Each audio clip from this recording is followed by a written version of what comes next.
কুরবানির গরুটা জবাই করার সময় শান্তমণিকে লুকাই রাখতে হতো। সে গরু জবাই করে দেখতে পারতো না, রক্ত দেখতে পারতো না। আমার সেই ছেলেকে রক্তাক্ত হয়ে গেল।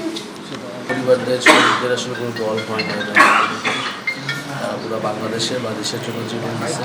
আমি তো যখন সরকারও ছিলাম, আমরা বাংলাদেশের ছাত্ররা হয়ে গেছি, আমাদের জায়গা থেকে আমরা বিভিন্ন উদ্যোগ নেওয়ার ক্ষেত্রে প্রেশারাইজ করছি সর্বোচ্চভাবে। দেখা গেছে সরকারের উদ্যোগগুলো মাঠ পর্যায়ে পর্যন্ত পৌঁছায় নাই বা পৌঁছাইতে দেরি করছে, বা সেইখানে অনেক ধরনের ঝামেলা আসলে, কারণ এখনও প্রশাসনের বিভিন্ন জায়গায় আসলে স্বৈরাচারের দোসররা আছে, এবং ফলে শহীদ পরিবাররা যে সম্মান পালন করে সেইটা আসলে বিভিন্ন জায়গায় আমরা শুনি, অভিযোগ করি।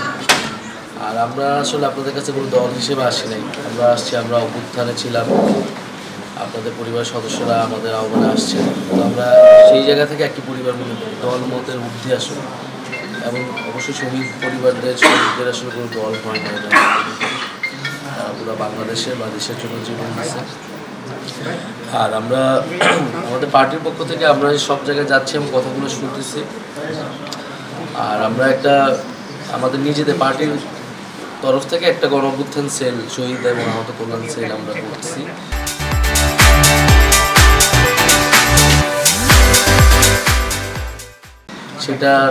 সেইটার আন্ডারে আমরা আমাদের জায়গা থেকে সর্বোচ্চ চেষ্টা করতেছি।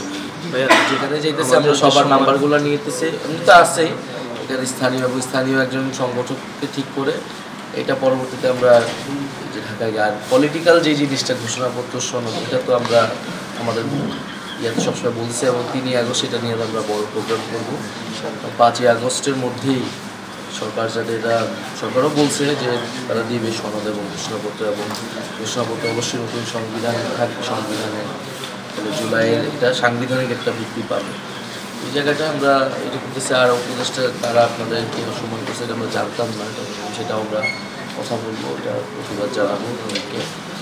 আর সর্বোপরি আপনাদের কাছ থেকে আমরা দোয়া চাই, আমরা ভালোভাবে আমরা চলতে পারি, আমরাও সফল হতে পারি, আপনারা আমাদের জন্য দোয়া করবেন। আপনাদের দোয়া আমাদের জন্য সবচেয়ে গুরুত্বপূর্ণ আর কি, তো আমাদের জন্য দোয়া করবেন, আমরা আপনাদের জন্য চেষ্টা করব।